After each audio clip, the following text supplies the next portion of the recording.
우리가 하나님의 은혜와 사랑으로 구원을 받기 전에는 마귀에게 속한 사람들이었습니다. 에베소서 2장 2절에요. 그때 너희는 그 가운데 행하여 이 세상 풍조를 따르고 공중의 권세 잡은 자를 따랐다, 이렇게 되어 있죠. 우리는 마귀에게 속해서 마귀 따라다니던 사람들이죠. 우리가 예수님을 믿음으로 마귀에게서 벗어나서 하나님께 속한 사람이 되었습니다. 새 사람이 되었고 빛의 자녀가 되었고 하나님 나라의 상속자가 되었고 예수 그리스도의 몸된 교회가 되었습니다. 마귀의 입장에 있어서는 우리를 뺏긴 거죠. 원래 우리는 하나님 것이었는데 마귀의 입장에서 생각해 보면 저것이 예수 믿기 전에는 자기 잘 따라다녔다 이 말이에요. 세상 풍조 잘 따라다녔다 이 말이에요. 근데 예수 믿고 이제 자기 안 따라다니는 거죠. 마귀의 입장에서는 우리를 빼앗긴 거죠. 그래서 마귀는 우리를 포기하지 않는 겁니다. 다시 이제 자기에게 속하도록 우리를 만들려고 하는 거죠. 그래서 계략을 꾸미는 거죠. 간계를 꾸민다, 이렇게 되어 있어요. 서로 우리로 하여금 소속이 하나님께 속한 자가 다시 마귀에게 속한 자로 바뀌지는 않는다 할지라도 우리를 통해서 교회의 하나됨을 깨뜨리고 그리스도의 몸된 교회를 우리가 든든히 세워야 되는데 오히려 우리가 교회를 무너뜨리는 자가 될 수 있도록 우리를 또 미혹하는 거죠. 그러다가 우리가 마귀한테 완전히 넘어가 보네요. 마귀는 좋은 거고 서로 그렇게 안 될지라도 우리로 하여금 교회의 하나됨을 깨뜨리도록 역사를 하는 거예요. 그래서 우리는 이 마귀를 대적하여 싸워야 하는 거죠. 이 마귀의 관계를 능히 대적하기 위해서는 우리가 강건해져야 됩니다. 강해져야 돼요. 어떻게 강해졌죠? 주 안에서와 그 힘의 능력으로 강건하여져라, 이렇게 되어 있죠. 주 안에서와 그 힘의 능력으로 강건해진다는 것은 예수 그리스도와 온전히 연합하는 것이었습니다. 예수 그리스도 안에 역사했던 그 능력이 우리에게 동일하게 역사하는 거거든요. 주님과 연합할 때 죽은 자 가운데서 살리시고 하늘 보좌에 앉히시고 만물 위에 뛰어나게 하시고 만물이 복종케 하시고 만물 위에 교회의 머리가 되게 하시는 그 능력이 우리 안에 같이 역사를 이제 하는 거죠. 그래서 우리가 강화해지는 거예요. 그리고 오늘 본문의 말씀은 전신갑주를 입으라, 이렇게 돼요. 전신갑주를 입으라. 악한 날에 너희가 능히 대적하고 모든 일을 행한 후에 서기 이함이라. 하나님의 전신갑주를 취해라. 이는 악한 날에 너희가 능히 대적하고, 대적해서 싸우는 거죠. 모든 일을 행한 후에 서기 이함이라 그랬어요. 선다는 것은 승리자가 되는 것을 말하는 겁니다. 여러분, 이렇게 검투사들이 싸우는 걸 생각해 봐요.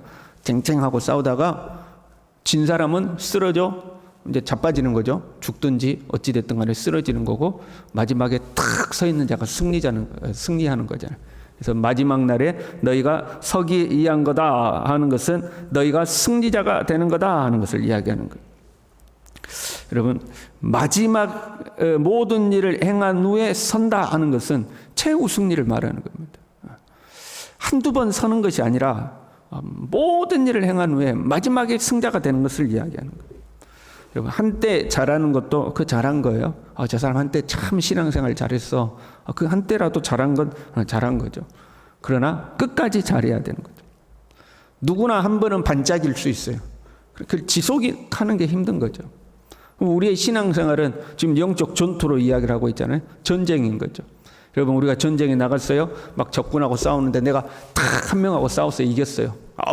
잘한 거잖아. 근데 또 이제 적군이 또 올 거 아니야. 막 두 번째 사람하고도 싸워서 이겼어요. 잘했어요. 그래가지고 막 10명을 내가 무너뜨렸어. 그럼 뭐랍니까? 11번째 내가 칼에 맞아 죽었어요. 그럼 끝난 거잖아요. 마지막까지 서 있어야 된다. 한때 잘한 것이 아니라 끝까지 우리는 잘해야 되는 거예요. 우리의 믿음을 끝까지 지켜야 된다는 거죠. 이를 위해서 어떻게 해라? 전신갑주를 취해라. 전신갑주를 입어라. 이제 그렇게 이야기하고 있죠. 마지막 날에 서기이합니다. 모든 일을 다 행한 후에 서기이합니다. 그러니까 전신갑주를 입으라 하는 거죠. 이 전신갑주에 대해서 쭉 설명을 하는데요. 전신갑주를 당대 로마 병사의 군장에 이제 비유하고 있는 거죠. 로마 병사들이 입었던 군복, 전쟁에 나갈 때 꾸렸던 무장한 모습, 거기에 이제 영적 전투를 설명하기 위해서 거기에 비유해서 이야기하는 거죠. 그러니까 군인이 완전 무장하듯이 너희도 영적으로 완전 무장해야 된다. 이제 그런 말씀이죠. 서서 진리로 너희 허리띠를 띠고, 보세요. 허리띠가 중요해요? 진리가 중요해요? 서서 진리로 너희 허리띠를 띠고, 그럼 허리띠가 중요한 거예요? 진리가 중요한 거예요? 진리가 중요한 거죠. 진리가 너희에게 있어야 되는데 그것을 로마 병사의 허리띠에 이제 비유해서 이야기하는 거죠. 그러면 이제 의의 호신경하면 의가 중요한 거죠. 평안의 복음하면 복음이 중요한 거죠. 믿음의 방패 그러면 믿음이 중요한 거죠. 구원의 투구 그러면 구원이 중요한 거죠. 우리가 이것들을 다 고루고루 갖춰야 된다 이 말이에요. 진리, 우리에게 진리가 있어야 되고, 평안의 복음이 있어야 되고, 믿음이 있어야 되고, 구원이 있어야 되고, 성령 곧 말씀이 우리에게 있어야 된다. 너희 안에 이것들이 고루고루 있어야 된다 이 말이에요. 그런데 보세요. 한 가지 특이한 것이 있죠. 성령의 검에 대해서만 설명이 있어요. 성령의 검, 곧 하나님의 말씀을 가져라. 성령의 검 해놓고 그것이 뭐라고 이야기해요? 하나님의 말씀이다 하고 이제 설명을 해놓는 거죠. 보세요. 평안의 복음, 곧 무엇을 가져라. 이렇게 설명 안 했잖아요. 그냥 평안의 복음, 평안의 복음인 거예요. 구원의 투구, 그럼 구원의 투구가 뭔지 설명을, 구원의 투구, 곧 무엇이 뭐다. 이렇게 설명을 안 했잖아요. 그냥 구원의 투구와 뭐 이렇게만 설명했잖아요. 그런데 성령의 검만 설명 붙인 거예요. 앞에서 설명하는 방식도 하자면 그냥 성령의 검을 가져라 이래도 되고, 아니면 말씀의 검을 가져라 이래도 되잖아요. 그런데 성령의 검, 곧 하나님의 말씀을 가져라 이렇게 되어 있어요. 성령의 검이 곧 하나님의 말씀인 것을 밝히고 있는 거죠. 성령의 검이 뭐예요? 하나님의 말씀이다. 그 신비주의 운동하는 데 가보면요, 신비주의 운동 또는 은사 운동하는 사람들 보면 그 좀 진짜 신비한 일들이 나타나긴 나타나요. 근데 한편으로는 신비해 보이고 한편으로는 좀 우스꽝스러운 장면이 있는데 어떤 거냐면, 자기 손에 이렇게 성령의 검이 있다는 거예요. 자기 손에 보여요? 성령의 검. 앞에서 이제 딱 인도하는 사람이 자기 손에 성령의 검이 있다는 거죠. 그래가지고 성령의 검을 휘두르는 흉내를 내는 거예요. 쫙 이렇게 하는 거죠. 그럼 사람들이 우르르 넘어지는 거야. 그것도 신비하지. 한편으로는 우스운데 한편으로는 신기하잖아요. 사람들이 탁 서가지고 있는데 내 손에 성령의 검이 들려 있습니다. 그래가지고 싹 하면 막 넘어지는 거예요. 그리고 귀신 들린 사람 있으면 잡아가지고 너의 정체가 뭐냐? 그러면 이제 뱀이라고 그래요. 그러면 내가 너의 목을 자른다. 그래가지고 촥 하면 그 사람이 톡 쓰러져요. 신기하기도 한데 이제 우습기도 한 거죠. 근데 그게 성령의 검이 아니라 뭐라고 밝히고 있어요? 성령의 검은 곧 하나님의 말씀이다. 말씀이 곧 검이다 하는 거죠. 그래서 영적 싸움에서 승리하기 위해서 우리가 힘써야 할 것들을 쭉 나열한 거예요. 진리, 의로움, 복음, 믿음, 구원. 그걸 한마디로 하면 신앙생활 열심히 해야 된다 그 말이에요. 믿음으로 살아야 한다. 새 사람으로서 경건의 삶을 살아야 된다. 그렇게 이제 정리를 할 수 있겠죠. 그런데 우리가 경건의 삶을 살고 우리가 신앙생활을 열심히 하고 하는데 이것을 굳이 이렇게 나누자면 사실 이게 다 우리에게 있어야 되는 거예요. 구원도 있어야 되고 믿음도 있어야 되고 그렇잖아요. 진리도 있어야 되고 우리에게 또 고루고루 우리에게 있어야 되는데 이것들을 굳이 나누어 보자면 다른 것들은 다 방어 무기고 검만 공격 무기죠. 그렇잖아요. 다른 것은 다 방어 무기야. 의의 흉배, 구원의 투구, 신발 다 방어 무기예요. 믿음의 방패, 방어 무기예요. 그러나 이 검만 공격 무기죠. 마귀의 관계를 능히 대적하기 위해서는 방어만 해서는 안 되는 거예요. 그럼 방어만 하면 언젠가는 맞게 돼 있어요. 그렇잖아요. 방어하면 언젠가는 맞게 돼 있어. 공격을 해야 승리를 할 수가 있는 거죠. 승리하려면 공격을 해야 돼. 방어해서는 승리를 할 수가 없어요. 그러니까 승리하려면 공격을 해야 되고 공격 무기가 성령의 검, 곧 하나님의 말씀이다 이 말이에요. 그 말씀이 공격 무기인데 이 말씀을 어떻게 검처럼 휘두를 수 있는가 하는 거죠. 이 말씀으로 어떻게 공격을 하냐는 거예요. 말씀을 많이 알고 있으면 되는 걸까? 말씀을 아침 저녁으로 묵상하면 되는 걸까? 중요한 거죠. 말씀을 많이 알고 묵상하는 거 중요한 거예요. 보세요. 마귀는 우리를 어떻게 공격해요? 마귀가 개인을 공격할 때는 생각으로 공격하죠. 지금 에베소서 6장에는 사람을 통해서 공격하는 거죠. 그래서 혈과 육의 싸움으로 생각하면 안 된다는 거잖아요. 사람을 통해서 우리의 감정을 건드리기도 하고 우리의 생각을 건드리기도 하고 이제 하는 거예요. 자, 마귀는 가룟 유다에게 예수를 팔 생각을 집어넣었어요. 그러니까 마귀의 생각이 아닌 하나님의 말씀을 우리 안에 집어넣는 것이 중요한 거예요. 하나님의 말씀이 없으면 이것이 마귀 생각인지 하나님의 뜻인지 분별을 못하는 거예요. 내 안에 부정적인 감정들이 생겨나고 부정적인 생각들이 우리 안에 일어났을 때에 내 감정과 기분에 의해서 내 생각들이 흔들릴 때에 그 하나님의 말씀이 내 생각을 진정을 시키는 거잖아요. 그래서 우리 안에 말씀을 자꾸 집어넣는 것이 중요해요. 육신의 생각과 성령이 우리 안에서 부딪힐 때에 우리는 말씀을 기준으로 해서 말씀을 따라가는 거죠. 그래서 우리가 말씀을 많이 하는 게 중요해요. 그러나 한편으로 생각해 보면요, 말씀을 많이 알고 있다는 것만으로는 부족해요. 마귀도 말씀을 많이 알고 있잖아요. 예수님을 시험할 때 말씀으로 시험했잖아요. 마귀도 말씀을 알고 있는 거예요. 그러면 이 하나님의 말씀을 가지고 마귀의 관계를 무너뜨렸던 대표적인 분이 예수님이니까 예수님이 어떻게 마귀를 공격했는지를 보면 되겠죠. 마태복음 8장 16절에 이렇게 돼 있어요. 저물매 사람들이 귀신 들린 자를 많이 데리고 예수께 오거늘 예수께서 말씀으로 귀신들을 쫓아내시고 병든 자들을 다 고치셨다. 이렇게 됐어요.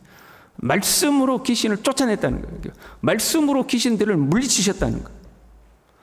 여기서 말씀은 구약 말씀을 의미하는 게 아니죠. 예수님이 말씀으로 귀신을 쫓아내셨다 할 때 그 말씀이 구약에 있는 말씀 가지고 와서 그 말씀으로 귀신을 쫓아내셨다는 말씀이 아니라 당시에 어떤 귀신 들린 사람이 있으면 당시 사람들은 어떤 주술적인 행위를 했어요. 우리나라도 과거에는 그랬잖아요. 뭐 구슬을 한다거나 부적을 갖다 붙인다거나 뭐 팥을 갖다 뿌린다거나 뭐 이런 거 했잖아요. 당대 사람들도 그런 주술적 행위를 통해서 귀신을 막 쫓아내려고 했어요. 그런데 예수님은 오셔서 그런 주술적 행위를 하는 것이 아니라 말씀으로 꾸짖어 가지고 귀신을 쫓아내셨다 그 의미예요.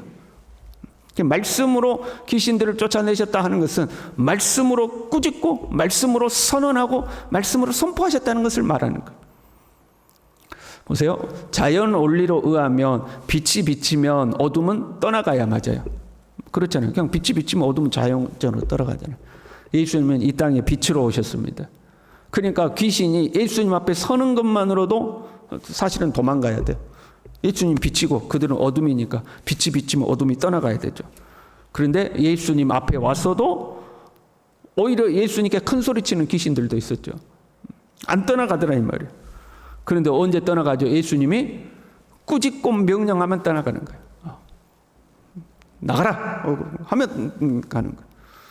그게 말씀으로 귀신을 쫓아내는 거예요. 그래서 우리가 말씀을 알고 있는 것 중요해요. 우리 안에 말씀이 풍성하게 머무는 것 중요해요. 매일 하나님의 말씀을 묵상하는 것 중요해요. 그러나 그것만으로는 부족할 때가 있어요. 보세요. 믿음의 방패를 가지라고 그랬어요. 우리는 무엇을 믿는 거죠? 믿음의 방패할 때 믿음이 있어야 되잖아요. 무엇을 믿어요? 하나님의 말씀을 믿는 거잖아요. 그렇잖아요. 그래서 마귀가 우리에게 온갖 부정적인 생각을 넣어줄 때 그 생각을 따르지 않고 근심, 걱정, 염려, 불안, 초조 이것들이 우리에 왔을 때 우리는 하나님의 말씀을 믿음으로 방패를 탁 드는 거죠. 아니야. 하나님께서 함께 하셔. 하나님 우리를 도우실 거야. 하나님 나를 이끌어 주실 거야 하고 그게 이제 믿음의 방패를 드는 거죠. 믿음도 말씀을 근거로 하고 있어요. 진리도 말씀을 근거로 하고 있어요. 구원도 말씀을 근거로 하고 있어요. 모든 것이 말씀을 근거로 하고 있는 거예요. 그러니까 그 말씀을 알고 있는 것만으로는 방어 무기야. 말씀이 공격 무기가 되려면 우리도 예수님처럼 선포를 해야 되는 거예요. 말씀을 선언하는 거죠. 성령의 검이니까 성령을 의지하여 말씀을 선언하는 거예요. 여러분 우리는 하늘에 속한 모든 신령한 복을 받은 줄로 믿습니다. 받았잖아요. 그럼 선언을 하는 거예요. 나는 하나님의 자녀가 되었다. 나는 하나님 나라의 상속자가 되었다. 나는 하나님의 몸된 교회의 지체가 되었다. 나는 하나님의 영광을 찬송하게 하여 살아간다. 자꾸 선언을 하는 거예요. 아유, 너 같은 것이 뭐라고 우리에게 자꾸 우리의 자존감을 낮추는 상황들이 되잖아요. 어휴, 너 같은 것이 뭐라고. 아니다. 나는 하나님이 선택하고 애정하여 부르신 하나님의 자녀다. 선언을 하라는 거죠. 우리가 귀신을 쫓아낼 때도 선언해서 쫓아내잖아요. 예수 이름으로 더러운 귀신아 나가라 하고 선언하잖아요. 마찬가지로 하나님의 말씀을 의지하여서 그 하나님의 말씀을 자꾸 선포를 하는 것. 그게 우리에게 강력한 힘이 되는 겁니다. 뭔 일이 있겠어? 그렇게 눈만 꿈벅꿈벅 하지 마시고, 실제로 말씀을 의지하여 여러분 선언해 보시길 바랍니다. 나는 하나님의 자녀다. 나는 하나님 나라의 상속자다. 하나님 나와 함께 하신다. 나는 예수 그리스도와 연합한 자다. 나는 예수 그리스도의 몸된 지체다. 자꾸 하나님 말씀을 선언할 때 우리에게 찾아오는 온갖 부정적인 생각들, 마귀가 좋아하는 생각들은 사라지고 주님의 말씀이 우리를 통치해 가는 줄로 믿습니다. 기도하겠습니다. 하나님 아버지, 이 마귀의 관계를 능히 대적하고 모든 일을 행한 후에 서기하여서 하나님의 전신갑주를 입을 수 있도록 하나님의 말씀에 근거하여서 우리가 영적으로 완전 무장할 수 있도록 주님 붙들어 주시고, 무엇보다도 성령의 검, 곧 하나님의 말씀을 가지고 하나님의 말씀을 우리가 우리의 삶의 모든 순간에 선언하고 선포함으로 우리를 공격하는 마귀의 모든 관계를 다 물리칠 수 있도록 하나님 우리 모두를 붙들어 주시옵소서. 예수님의 이름으로 기도 올리옵나이다. 아멘.